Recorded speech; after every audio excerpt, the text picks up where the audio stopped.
Hi friends, ಎಲ್ಲರಿಗೂ ನಮಸ್ಕಾರ. ನೀವು ನೋಡ್ತಿದ್ದೀರಾ P D creation YouTube channel.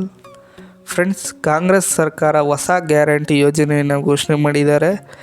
ಇವಾಗ ಕಾಂಗ್ರೆಸ್ ಅವರು 5 ಗ್ಯಾರಂಟಿ ಯೋಜನೆಗಳನ್ನು ಘೋಷಣೆ ಮಾಡಿದರು.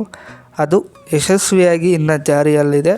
ಇವಾಗ 6ನೇ ಗ್ಯಾರಂಟಿ ಯೋಜನೆಯನ್ನು ಘೋಷಣೆ ಮಾಡಿದ್ದಾರೆ. ಇದು ಕರ್ನಾಟಕ ಜನತೆಗೆ ಸಿಹಿ ಸುದ್ದಿ ಅಂತ ಹೇಳ್ಬೋದು. ಈ ಯೋಜನೆಯಿಂದ ಯಾರಿಗೆಲ್ಲ ಲಾಭ, ಹಾಗೆ ಈ ಯೋಜನೆಗೆ ಅರ್ಜಿ ಸಲ್ಲಿಸೋದಕ್ಕೆ ಎಲ್ಲ ಕಂಪ್ಲೀಟ್ ಮಾಹಿತಿ ಈ ವಿಡಿಯೋದಲ್ಲಿ ಕೊಡ್ತಾ ಹೋಗ್ತೀನಿ. ಅದಕ್ಕೂ ಮೊದಲು ಯಾರೆಲ್ಲ ನಮ್ಮ ಚಾನಲ್ನ ಹೊಸದಾಗಿ ನೋಡ್ತಿದ್ದೀರೋ ದಯಮಾಡಿ ಅಲ್ಲಿ ಬರ್ತಾರ ಬೆಲ್ಲೈಕನ್ನ ಕ್ಲಿಕ್ ಮಾಡಿ ಸಬ್ಸ್ಕ್ರೈಬ್ ಮಾಡ್ಕೊಂಡು ಸಪೋರ್ಟ್ ಮಾಡಿ. ಹಾಗೆಯೇ ವಿಡಿಯೋನ ಸ್ಟಾರ್ಟಿಂಗಿಂದ ಎಂಡಿಂಗ್ ತನಕ ಎಲ್ಲೂ ಸ್ಕಿಪ್ ಮಾಡದೆ ಕೊನೆವರೆಗೂ ನೋಡೋಕ್ಕೆ ಟ್ರೈ ಮಾಡಿ. ವಿಡಿಯೋಗೊಂದು ಲೈಕ್ ಮಾಡಿ ಫ್ರೆಂಡ್ಸ್. 6ನೇ ಗ್ಯಾರಂಟಿ ಯೋಜನೆ ಬಂದು ಮಹಾಲಕ್ಷ್ಮಿ ಯೋಜನೆ. ಇದು ಯಾರಿಗೆಲ್ಲ ಅಪ್ಲೈ ಆಗುತ್ತೆ ಅಂತ ನೋಡೋದಾದರೆ ಕರ್ನಾಟಕದಲ್ಲಿರುವಂತಹ ಮಹಿಳೆಯರಿಗೆ ಈ ಯೋಜನೆ ಅಪ್ಲೈ ಆಗುತ್ತೆ. ಅದು ಯಾವ ಮಹಿಳೆಯರಿಗೆ ಅಪ್ಲೈ ಆಗುತ್ತೆ ಅಂತ ನೋಡೋದಾದರೆ, ಯಾರು ಬಡ ಕುಟುಂಬದ ಮಹಿಳೆಯರಿರ್ತಾರೋ, ಬಡ ಕುಟುಂಬದ ಹೆಣ್ಣು ಮಕ್ಕಳಿಗೆ ಈ ಒಂದು ಯೋಜನೆಗೆ ಎಲಿಜಿಬಲ್ ಇರ್ತೀರ.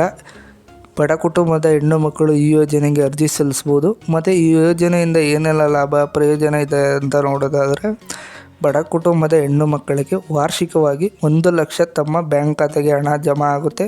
ಅಂದರೆ ವರ್ಷಕ್ಕೆ ಒಂದು ಸಲ ತಮ್ಮ ಬ್ಯಾಂಕ್ ಖಾತೆಗೆ 1 ಲಕ್ಷ ರೂಪಾಯಿ ಅಮೌಂಟು ಜಮಾ ಮಾಡ್ತಾರೆ ಸರ್ಕಾರದಿಂದ. ಇದರಿಂದ ಹೆಣ್ಮಕ್ಳಿಗೆ ಕಷ್ಟದಲ್ಲಿರೋರಿಗೆ ಹೆಲ್ಪ್ ಆಗಲಿ, ಸಾಮಾಜಿಕವಾಗಿ ಸಬಲರಾಗಲಿ ಅಂತ ಈ ಒಂದು ಯೋಜನೆಯ ಒಂದು ಗುರಿಯಾಗಿರುತ್ತೆ. ಮತ್ತು ಇದು ಬಡ ಕುಟುಂಬದ ಹೆಣ್ಣು ಮಕ್ಕಳಿಗೆ ಮಾತ್ರ ಅನ್ವಯಿಸೋದು. ಅಂಥವ್ರಿಗೆ ವರ್ಷಕ್ಕೆ 1 ಲಕ್ಷ ತಮ್ಮ ಬ್ಯಾಂಕ್ ಖಾತೆಗೆ ಜಮಾ ಆಗುತ್ತೆ. ಮತ್ತು ಈ ಯೋಜನೆ ಯಾವಾಗಿಂದ ಜಾರಿಯಲ್ಲಿರುತ್ತೆ ಅಂದರೆ, ಲೋಕಸಭಾ ಚುನಾವಣೆಯಲ್ಲಿ ಕಾಂಗ್ರೆಸ್ಸು ಜಯಶಾಲಿ ಗೆದ್ದರೆ ಈ ಯೋಜನೆ ಜಾರಿಯಲ್ಲಿರುತ್ತೆ.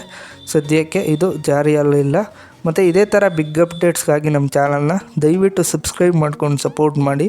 ನಾನು ನಿಮ್ಮನ್ನ ನೆಕ್ಸ್ಟ್ ವೀಡಿಯೋದಲ್ಲಿ ಭೇಟಿ ಆಗ್ತೀನಿ. Thanks for watching friends.